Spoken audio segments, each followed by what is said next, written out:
Project, and I'm really glad to be able to join the conversation about ELF awareness and how we have been discussing ELF in Brazil. I'd like to start by presenting a bit of the outline of what I thought we could talk about here. First of all, a little bit about ELF research in Brazil, how we have been searching for local understanding for over a decade now.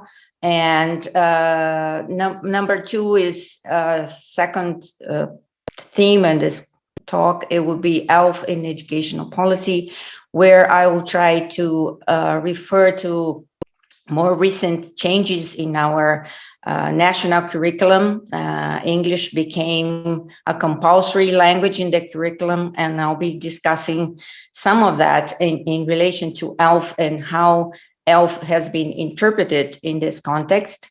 And finally, I will try to address the question of ELF beyond syllabus design, because this has been the main concern here, how we can translate ELF into syllabus design and to move towards what I'm now calling political ELF awareness, which is something that I think we need to focus the attention on.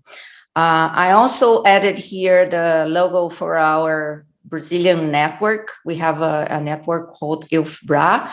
Many of the members of this network will be presenting at this conference, and I'm very happy to say that whatever I'm going to share with you here is part of the conversation that we have. And so what I say is really the expression of many voices that have been circulating in our network. So I'm not saying anything that is of my own design, but something that has been shared and discussed in our network. First of all, I'd like to express my locus of enunciation, where I'm coming from. I think Dina mentioned the publications that we have been developing here in Brazil, not just me, but all of my colleagues who have been addressing issues of the English language teaching in our country. And I'd like to mention the first book that we organized, Inglês como Língua Franca, Ensino, Aprendizagem e Formação de Professores, which focused on English language teaching and teacher education, because this has been one of our main concerns here, how we can recontextualize ELF research into education. And at that time, we said that paradoxically, these reflections have taken place fundamentally in the inner circle countries. And we felt that there was a need to promote new perspectives on this issue, especially from scholars located in the expanding circle. We know that how important it is to think about ELF with local realities in mind. And we have been trying to develop this kind of research in taking into consideration the Brazilian context.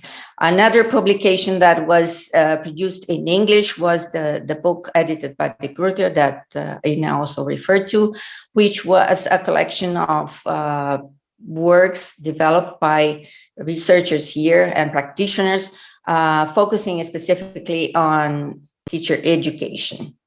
So I'm talking from a Brazilian perspective, having in mind the country and how educational systems operate here.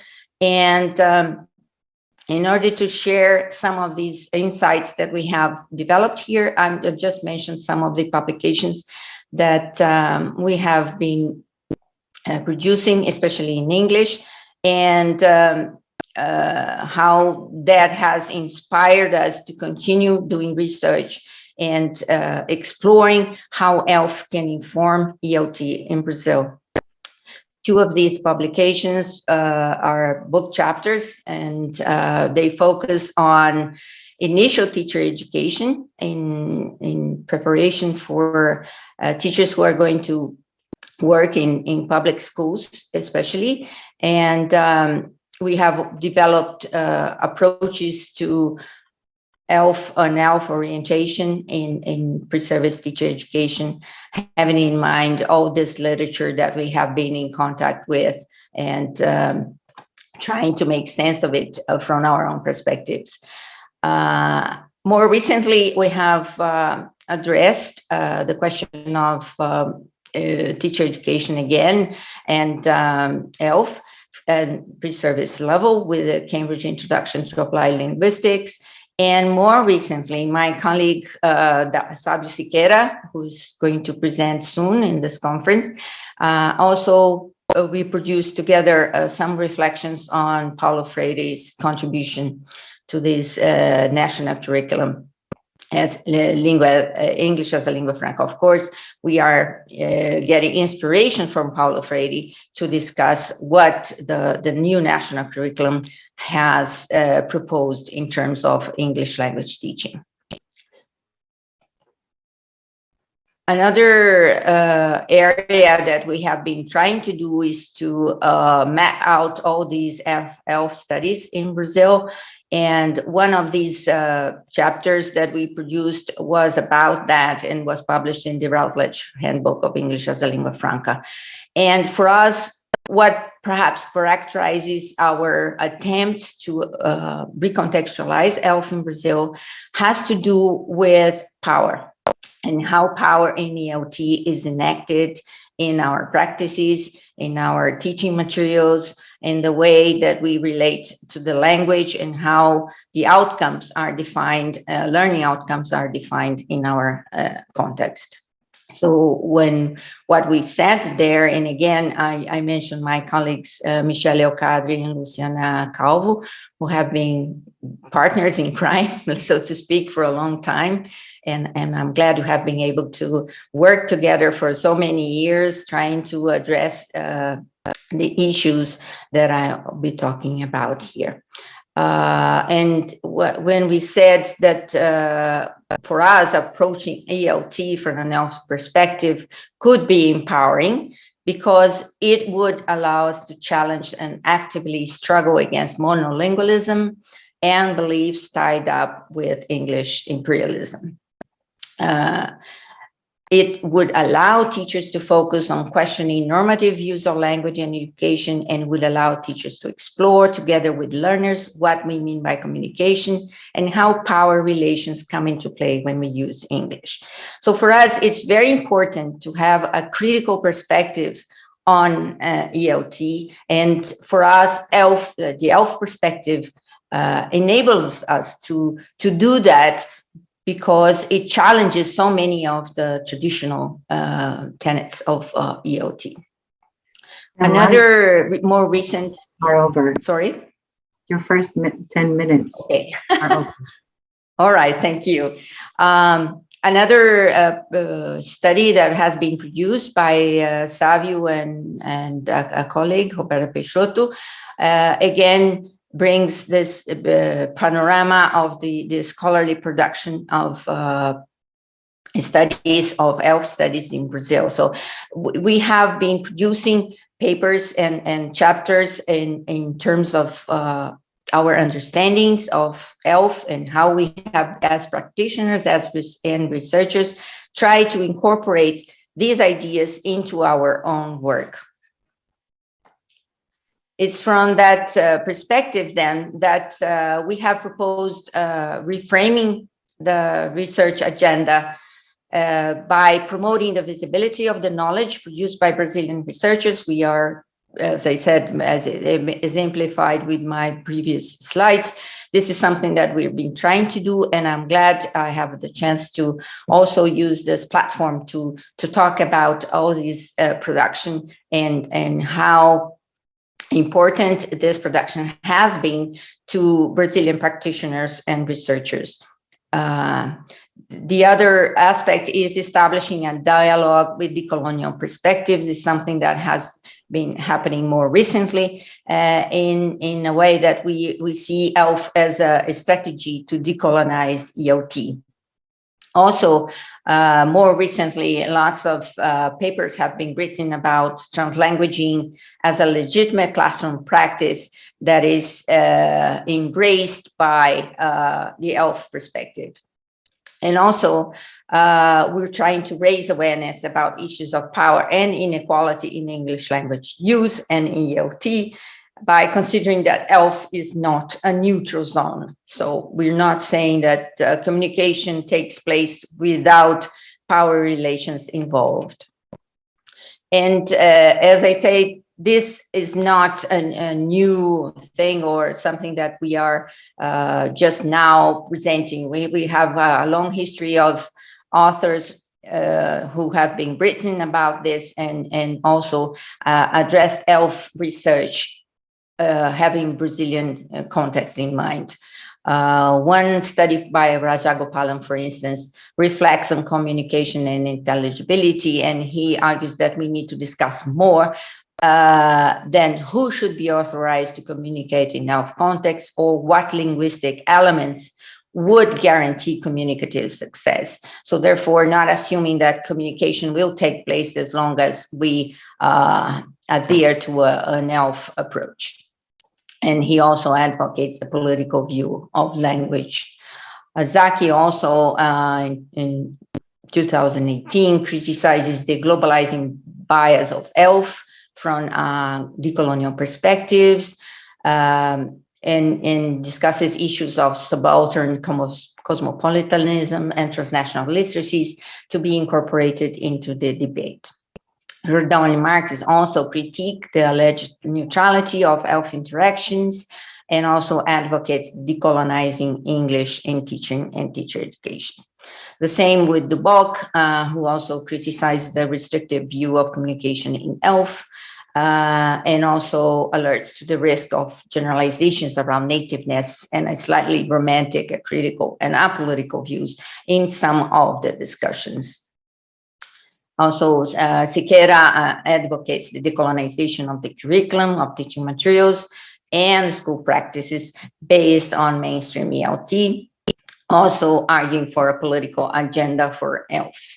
And more recently, Duboc and Siqueira proposed ELF feito no Brasil as an attempt to address, to stress the expanding notion of ELF by contemporary Brazilian scholars who have put greater emphasis on the critical and political nature of English. So what I'm saying here is that there are many, many voices in our context, and I'm just expressing some of them here when I say that we need to look more at the political side of ELF in our reflections on this subject.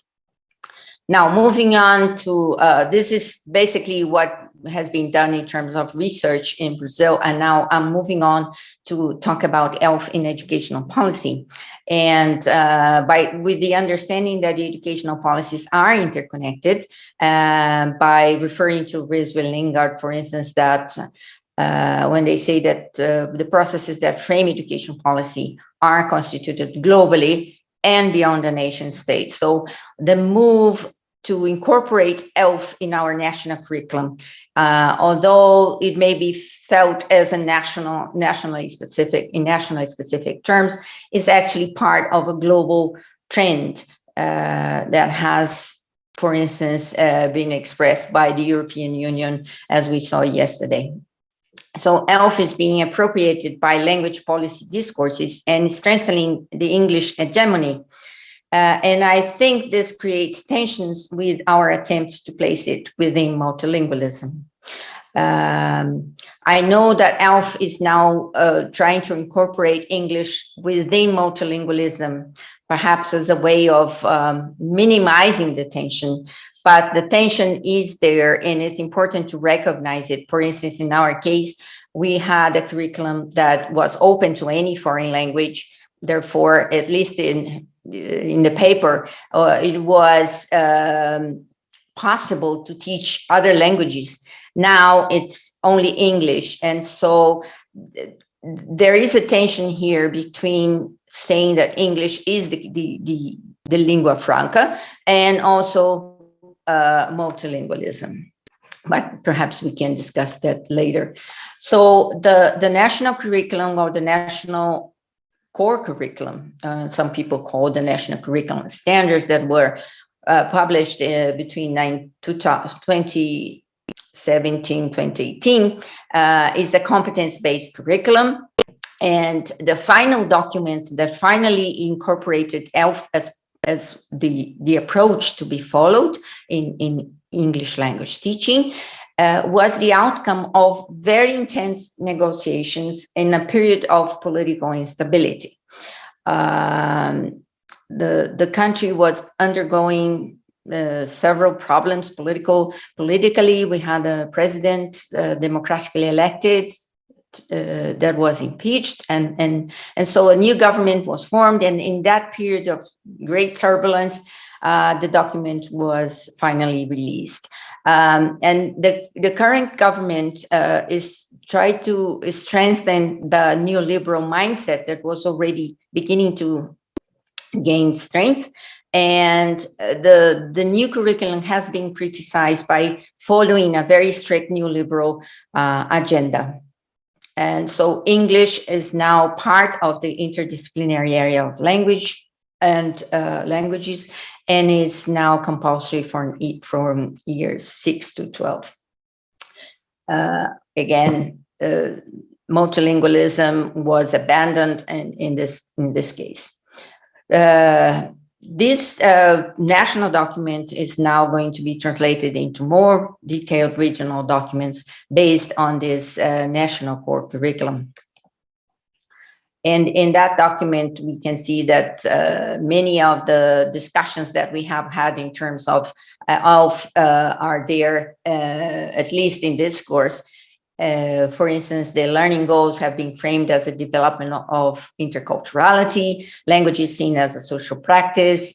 It advocates a critical, holistic language education, and it recognizes the pedagogical and political dimensions of ELT. So the implications the document refers to is a review of what we understand. We need to understand language differently, as well as the notion of languages associated with territory and culture. Also, it suggests the deconstruction of beliefs about what counts as correct English, and we should focus on intelligibility. And also, English needs to be developed alongside multiliteracies. So the document itself is quite innovative in terms of proposing an approach to ELT that is completely coherent with an ELF approach. But classroom realities are very different. For instance, most of the teachers in Brazil who teach English in public schools and in private schools as well do not necessarily have a degree in English. And this is something that we need to address. So a recent study by the British Council, for instance, reports that about 69% of English language teachers teach about 6 classes per week, and that's a lot of time. And they teach more than one subject. Most of the time they teach also Portuguese. They also report that teaching materials are inadequate. The students don't have access to internet, for instance, or digital resources. And so the realities in the field are I think, very limiting in terms of what the document suggests. And this is something that the teachers will have to struggle with. In addition to that, the document itself is not very clear about what exactly should be done. And some people see this as something productive because teachers will have more room to decide for themselves what they need to do. And the document, as I said, is kind of hybrid in terms of the rationale and also how the syllabus has been suggested. Your next in 10 the minutes are up. Your next 10 minutes okay. are up. Okay. Thank you, Dina. I'm So sorry. what we see in the okay, yes. All I'm saying is, I'm sorry for the interruptions, but you asked me to do that. I'm really sorry. Yeah, sure. Yes, thank you. Thank you.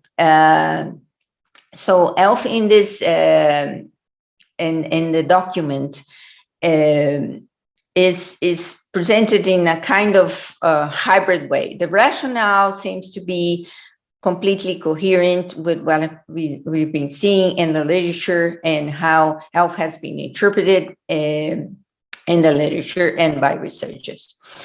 On the other hand, when it comes to suggesting what kind of syllabus should be followed every year of the school years, every step of the process, we start to see some mismatches. Of course, the document is trying to transition from an English as a foreign language, which was the previous approach, to an ELF approach. And it again distinguishes among the skills, dividing the syllabus into what they call axes, referring to oral comprehension and production, reading and writing, as well as linguistic and intercultural dimensions. And in terms of oral comprehension and production, it also incorporates things like the need to address accommodation strategies and negotiation strategies, as well as lexical items and linguistic structures, pronunciation, intonation, and rhythm. Not necessarily specifying what exactly should be incorporated here in terms of the models or the standards that could be followed. In terms of reading, again, it sort of draws on traditional ways of dealing with reading, with pre-reading, reading, and post-reading strategies, and so on. Drawing on the strategies also developed for reading in Portuguese. And writing, it proposes a view of writing that is based on process and collaborative, individual or collective writing. Again, considering planning, production, review, and so on. And all of this to say that the teachers need to understand that language is a social practice, and all these things have to be taken into account. It's when it comes to linguistic knowledge that we can more clearly see the stitches, so to speak, of this document, because it's when it's more difficult to say what ELF would look like in terms of the linguistic knowledge. Although the document suggests that more analytical work is done and reflections on how English works based on language uses. Trying not to separate grammar, for instance, or lexicon from the skills that were presented earlier.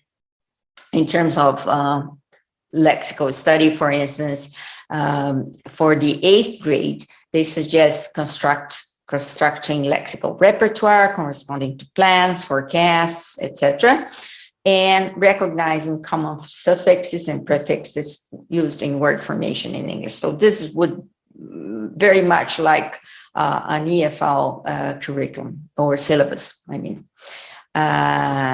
In terms of grammar, for instance, that's where I think there was a problem of trying to combine intelligibility with correctness. And we can see, for instance, that they suggest that teachers work with developing the competence of learners in using intelligibly and correctly, some, any, many, and much. So you can see that if teachers try to follow the rationale, they will have to do something different from what the list of grammatical points are suggesting in the document. This has already been the reflection of a colleague, Ana Paula de Bock, who presents this as an epistemological conflict and asks how can a document embrace creative, hybrid, and local uses of English in its lingua-franca status if the document itself organizes linearly and hierarchically themes, objects of knowledge and skills with examples of fixed and stable linguistic content.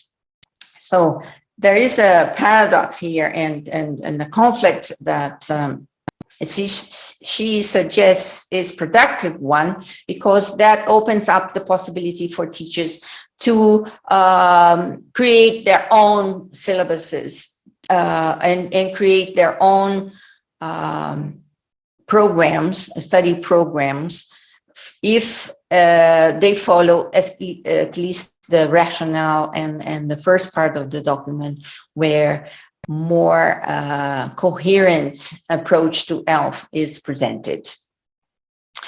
Savio and I also reflected on that in our chapter when we said that, okay, it's good that we can have now ELF for the first time in this official curriculum document, but it is doubtful whether this will the designers at the local level will take this into account, because many states have the freedom to establish their own syllabuses, and teachers in different states of the country will receive or will be guided by state-produced syllabuses. The study so far revealed that the majority of these syllabuses have been produced in line with the official national document, which means that a lot of the things that I mentioned in terms of grammar will be reproduced at the local or regional level. So if there is this possibility for teachers to be more creative and establish new ways of teaching English, since the document is now at least endorsing an ELF approach, and if teachers can understand what ELF is, then we need to go beyond the syllabus design, because the syllabus that has been designed or presented to teachers and by the educational authorities is something that is very contradictory and does not really help teachers to think about ELF. So what we are considering is that that bridge will have to be made by teacher education.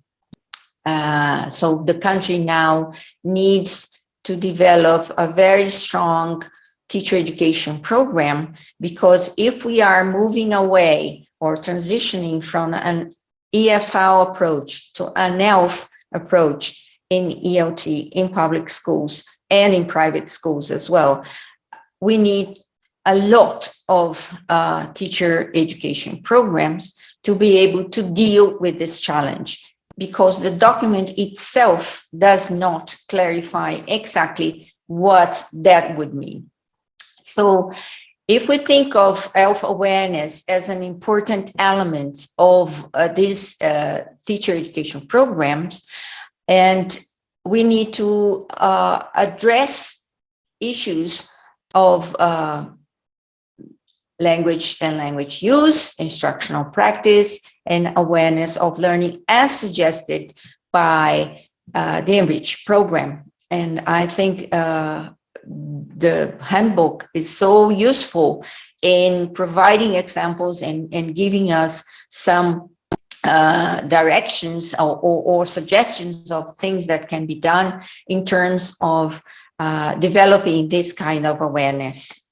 And when I think about these three kinds of awarenesses, if I can say that in the plural form, forms of awareness, I feel that there is something that can be added if we consider how ELF has been reflected upon in our practice and in our research.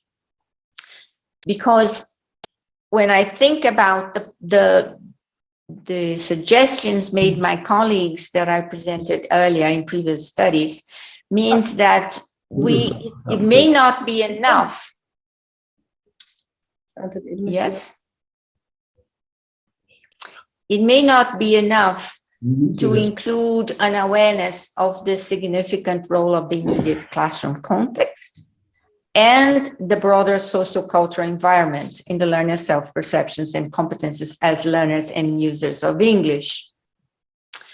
What I am suggesting is that because we live in such an unequal country with so many disparities, social disparities, that we need to incorporate another dimension, another type of awareness in our teacher education programs.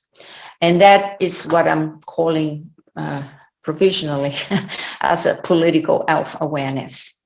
And political ELF awareness for me would involve problematizing this naturalization of discourses that link English to employability in a globalized world. I know that this course is very strong and can justify a lot of what the policies are proposing, but it's not true that knowing English necessarily leads to employability, because there are other factors involved in creating more employability opportunities in this world that is globalized, not necessarily globalized. We need to also problematize what we mean by globalized world. Also would involve identifying agency when referring to mutual understanding and access to other countries and cultures. For instance, how much of gender and race have we considered when we talk about mutual understanding and access to other countries and cultures? And to what extent the invisibility of issues like gender and race have been addressed by ELF research. Also challenging the symmetry assumed in ELF communicative contexts. I think some views of communication would assume that there is symmetry and that people would naturally want to cooperate in communicative situations. Also reflect on the role of English in the production and reproduction of inequalities, and I mean especially socioeconomic inequalities, and that means its synergy with other sources of unequal distribution of resources. And because the discourse is that English will allow us to participate in the development and social inclusion, we tend to not to address the question that English is also involved in the reproduction of these inequalities. Mm-hmm.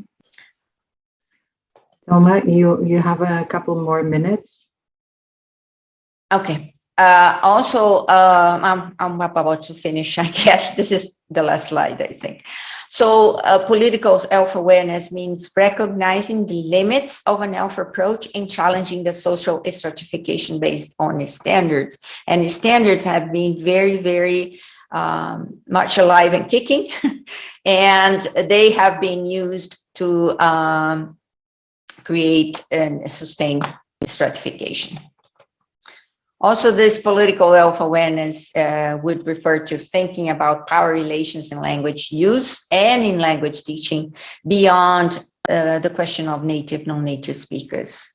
It seems that we have been framing these power relations mainly in terms of native, non-native speakers, but power relations also operates among non-native speakers across race and gender dimensions as well.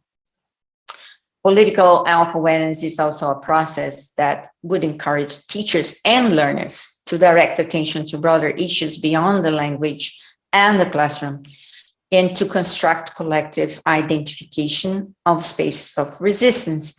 That means that it's awareness is something that has to be done together between teachers and learners, not just teachers.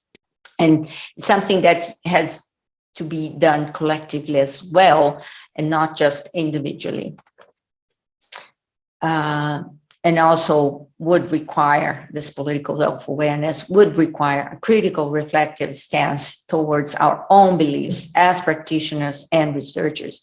And I guess being more skeptical about what we necessarily propose to teachers to do.